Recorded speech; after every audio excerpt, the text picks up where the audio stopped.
Hello everybody, this is Devin Boker, and you are listening to The Wildlife. And it's been a while.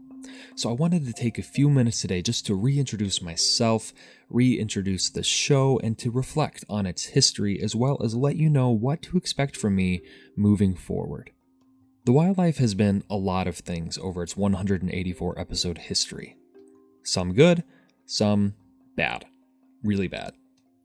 Even that number, 184, that might even be a bit misconstrued. There are some repeats in the feed, and there are some things that I barely even want to count as an episode. We are talking for a variety of reasons. Quality, being incredibly short, some that were honestly, just readings of blog posts from the site. You would not believe the amount of time that I have spent combing through the catalog trying to decide, should I delete this? Should I delete all of these? Should I just burn the whole thing down and start over? But like any creative endeavor, this has been a journey of growth and change. And every single one of those things, whether they were great, whether I felt proud of them when they were released, or whether they were stumbles and falls, every one of them was a part of my journey. Each one of them taught me some kind of lesson. And change, oh my gosh, you would not believe the amount of change. You see, I started The Wildlife sometime in 2016, just as a blog, originally actually as a sustainability lifestyle blog. It stemmed off of me doing some college writing for a platform called The Odyssey, and I was writing about sustainability tips and how to live eco-friendly, and then I decided, you know what, I want to start my own blog. And very soon after that, I began partnering with the platform called Julebug.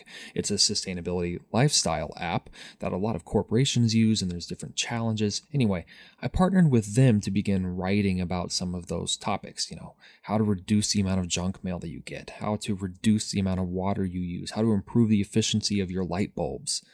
And then at some point, around the time that I graduated with my degree in wildlife biology, I decided, you know what, I should start making some videos about wildlife, about science, about the history of life on Earth. And honestly, just any topics in conservation or wildlife science that I found interesting. The first episode of The Wildlife came out in January of 2017, and it was an accident. Literally, it was meant to be a recorded video interview that I could use for a video that I was going to put on YouTube. But minutes before the interview began, I had all kinds of technical issues and I panicked. And the only solution that I could come up with, aside from rescheduling, something that I did not want to have to do out of embarrassment, was download Google Voice so that I could record the phone conversation. And I edited the entire thing in iMovie on my phone. That's right, the very first episode of The Wildlife was an accident edited in iMovie on my phone.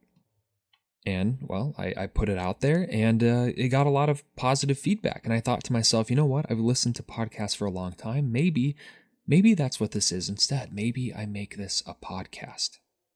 But I didn't want to do it by myself, so I reached out to my brother, who was living in Texas while I was living in Minnesota, and said, you know what? Let's try to co-host this thing together. Let's see if we can make this show with you being there and me being here. Let's see if we can do this. He was my younger brother, and I was always looking for some way to spend time with him in a way that was meaningful. And we would do things like get online and play Halo or other video games. And I just thought, maybe this was something that we could do. We would utilize some of our skill sets, mine with science and his with technology, and it would just bring us closer. But you see, those first few episodes that I did with my brother didn't even come out until 2018. That's a whole year after the first one came out. I had just had this one episode sitting out there and getting attention, and people seemed to enjoy it, but I was spending a lot of my time writing. I was a little nervous to get behind the microphone. Plus, I had a very young son at home at the time, 6 months or so. I had just graduated school, I was looking for a job, and then I found one working as a naturalist for the Minnesota DNR. So needless to say, time kind of got away from me, which is why there was about a year gap between these episodes coming out. Some episodes we had guests, some episodes we just did together. And then there were shorter ones that were just inspired by posts I had done on the blog. But because our differing schedules and our differing geographic locations, things were kind of difficult for us to manage. Him being on the show or being available for interviews. I had a full-time job as well as a son at home. And then I had gone back to school to get my license in science education, which, obviously kind of took up a lot of time. It really impeded our ability to sit down and do interviews and things. So a lot of the episodes ended up, again, going back to like these shorter, like, oh, here's an interesting kind of fact. And then in May of 2019, I had another son born, and, things just got, well, to be a lot. I didn't have as much time anymore. My brother didn't have as much time anymore. And so it started to drift. But then COVID-19 happened. Suddenly, I was at home, my brother was at home, and almost every scientist out there was also at home. People may have been isolated, stuck at home, not interacting in person, but suddenly we had an opportunity to make contact with a lot of different people. Wonderful, brilliant people. So I had the idea of, let's see just how many interviews we can schedule for like a week or two. Get them all done, and then we could put out episodes over kind of like a long time span. Things were going really well.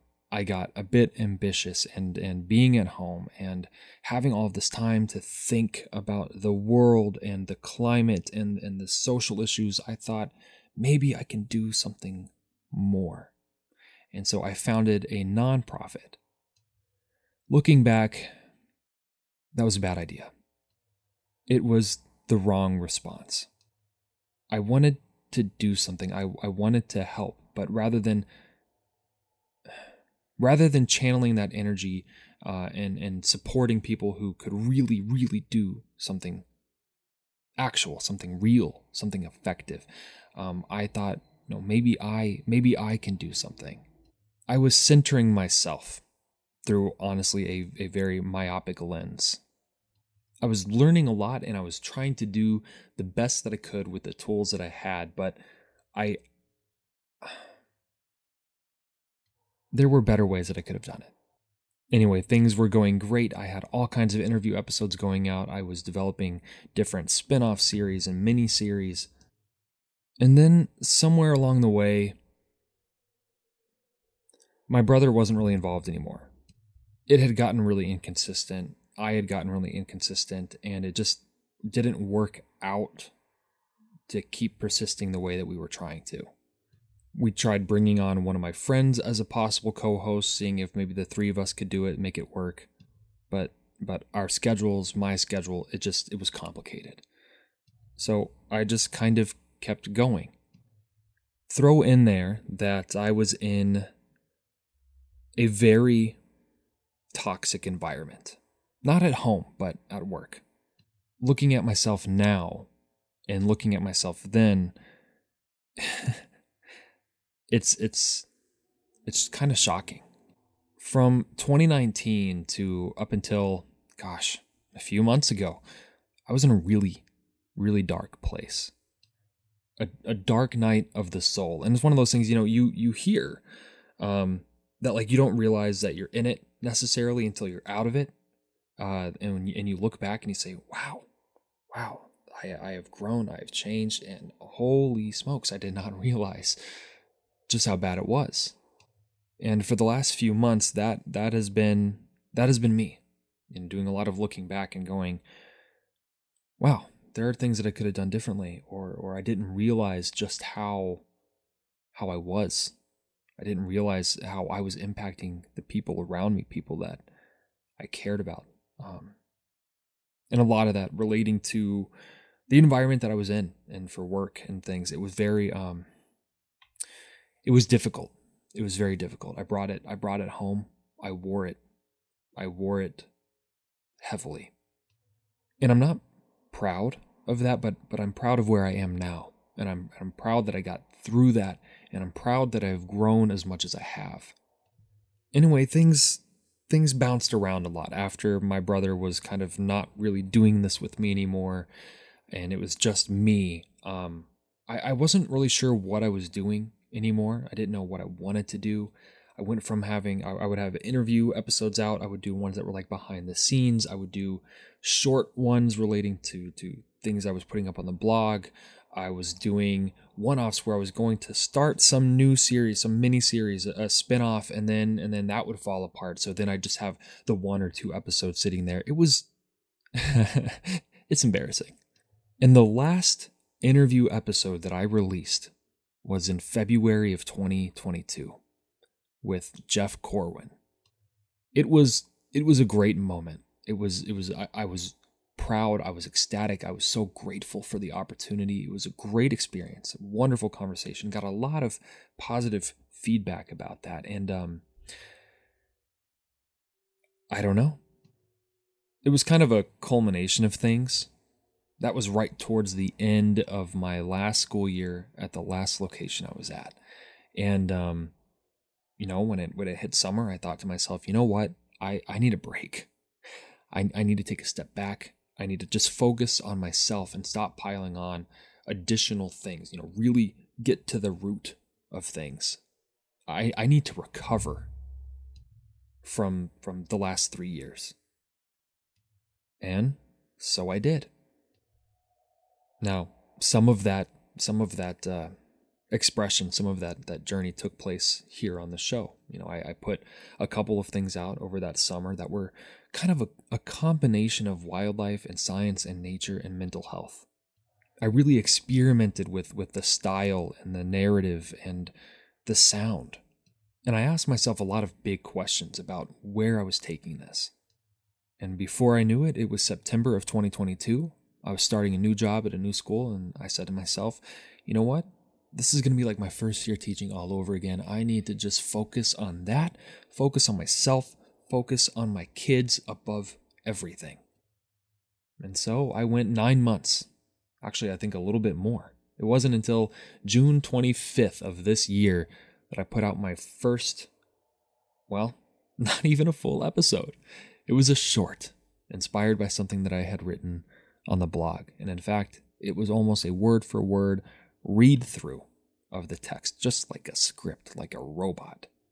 And I did a few of those up until the end of June. And it was July that I decided, you know what? If I'm going to do this, I'm going to do it the right way. I'm going to do it the way that I wanted to all along. I'm not going to hold back. So, the reintroduction.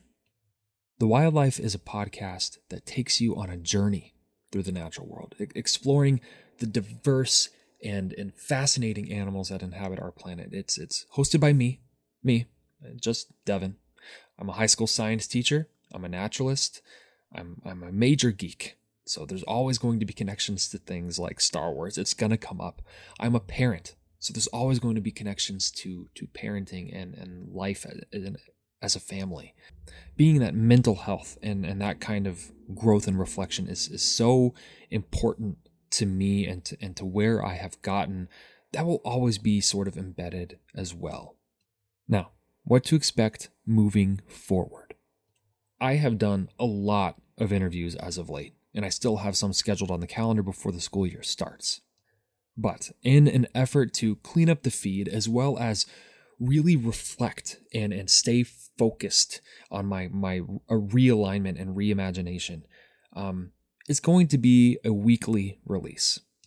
Every Wednesday, there will be a new episode. There might even be smaller ones in between. But the way that it's going to happen is, today's Wednesday. Well, I don't know when you're listening to it, but when I'm putting this up, it is Wednesday. Here's this week. Next week is going to be a revisiting of my very first episode. It's a little bit like a director's commentary. I'm going to play the episode, but I'm also going to have pieces of behind the scenes information, sort of making of, or things that have changed or that I have learned since, new reflections.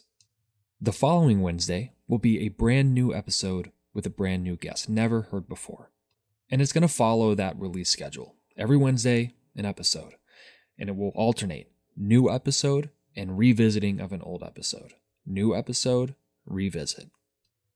If you are a longtime listener and you have heard those, trust me, it will be a different take. It will be a different experience. It is still worth it.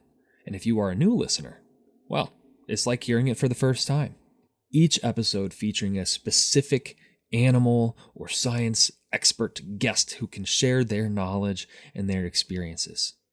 But The Wildlife is more than just an educational podcast. It's not just another show with another guest. It's also a celebration of curiosity. It's a call to action through these interviews with scientists and conservationists and enthusiasts and everyday people. What I'm hoping is that you'll be inspired to explore the natural world. Rekindle that childlike wonder. Learn about creatures that share our planet. And right now, in this world, it is so difficult to remain hopeful. It is so hard to be optimistic about the future when you see the things that are happening to our home, our one home. And you know that humans are responsible. And you feel that weight. You feel the weight of, I want to do something. I want to know, what can I do? That's what I want to do here. I want to focus on hope for the future. I want to encourage you to get involved in conservation efforts. I want to appreciate the incredible diversity of life all around us in a way that gives you actionable steps and doesn't leave you feeling like this is out of your control. This is something you have zero impact on. Because here's the thing. Everything in nature, everything on earth, whether through energy or direct relationships, is connected. You tug at one thing and it pulls at something else. You have an impact. You have a role. And imagine what kind of impact you could have if you united with other people. That's what I hope to do with this show, is to bring that message of hope and positivity and education about our natural world, the changing climate, and the species that we share a home with, so that you feel that you have a stake. Whether you are a high school biology student, a wildlife enthusiast, or someone who just likes animals, the wildlife has something for everyone. So what I'm asking is that you come along on this adventure into the wild and discover the wonders of the natural world with me. You want a release schedule? I can give you one. Just look at the episode notes and you will see every episode coming out until the end of the year. Now, I know I said I was kind of like taking a step back, refocusing, slimming things down a bit, but here's the thing. I'm still ambitious. I've still got a lot of ideas and I cannot seem to get away from a keyboard. So I have written most of 3 or 4 additional miniseries. Now, I'm not tying myself down to a specific date right now, because if I do that, it's just going to stress me out and then I'm probably not going to get to it. But I will tell you that I have written, just not necessarily recorded all the way, a series about ichthyology, which is fish biology. It's called Fish-ish. Another series called Us. It's about our direct connections to the climate and pollution and our impacts, as well as what we can do. It's sort of kind of like a crash course in society and environment. And I have revisited an idea that I have tried multiple times over the years to get right. And I think I have finally nailed it. It is called phyla. It is exploring through a zoological lens each phyla of life and kind of breaking it down. A crash course in what would be general zoology in college. It's something that I hope that I can use with my wildlife students. Something that I encourage you to use once that is released. But again, I'm not going to state specific dates right now because I'll get overwhelmed. But I will tell you that those are on the horizon. They are in the works. They're just not 100% complete. Now, all of that being said, if you've made it this far, this 20 minutes or so into this episode, I really appreciate you. I really do. Thank you for listening. Thank you for letting me have that time. Thank you for being with me, whether it's, disconnected through time or geography. Thank you. Thank you for being with me. This is the first time in 6 years that I feel like I finally got this right. And I finally know where it's heading. I know what to expect. I know what I want. And it's been a long journey. It's been a lot of ups and downs. But I just want to thank you. Whether you are a new listener or someone who's been around for the whole thing, thank you for being here. Thank you for not quitting on me, even when I wanted to quit on myself. This is something that I want to do. It's something that I've always wanted to do. And it's something that I'm finally deciding to do for the sake of me, for the sake of my own enjoyment, my own passion, and my own expression of creativity. In fact, often having these conversations with experts in their fields is kind of healing for me and my existential dread about the climate and biodiversity. And so I hope it can be for you too. With that being said, if you have it in your ability at all, now I know that not everyone can, nor do I expect people to. I consider it an extreme privilege when people even halfway think about being involved in this next piece. But if you are able, supporting the wildlife at patreon.com/thewildlife for as little as $1 per month. Look, I know times are tough, times are tight. The last thing I want to do is ask you for your money so that I can make a podcast. That being said, making a podcast, keeping the website up and running, I barely scraped by getting it to remain even just this year, to be able to renew my subscription for my website for just another year. Recording interviews, using those platforms, that's a monthly subscription. Making this it's quite expensive. And so anything, if you're able to join as a patron, there are things, you get things, right? You get things, you get benefits, you get things sent to you. I would like to do more virtual events and things like that. I make things for you personally. You get behind the scenes content, all that stuff. If you are able to at all, I cannot tell you how much I appreciate it. I don't feel I deserve it, and I'm forever indebted to you for doing so. But genuinely, truly, it does help me to keep this going. And the more people who join, the more the community grows, the more the mission is being accomplished, the more that my vision for this show is coming into fruition, and the more I can grow this. I can record things on my own, but I cannot make this show without you. And so, I'm going to get to work. I'm going to get to work on editing some episodes, scheduling a couple more interviews, and working on an outline for an interview I have coming up this week. And peace out, rainbow trouts. Peace out.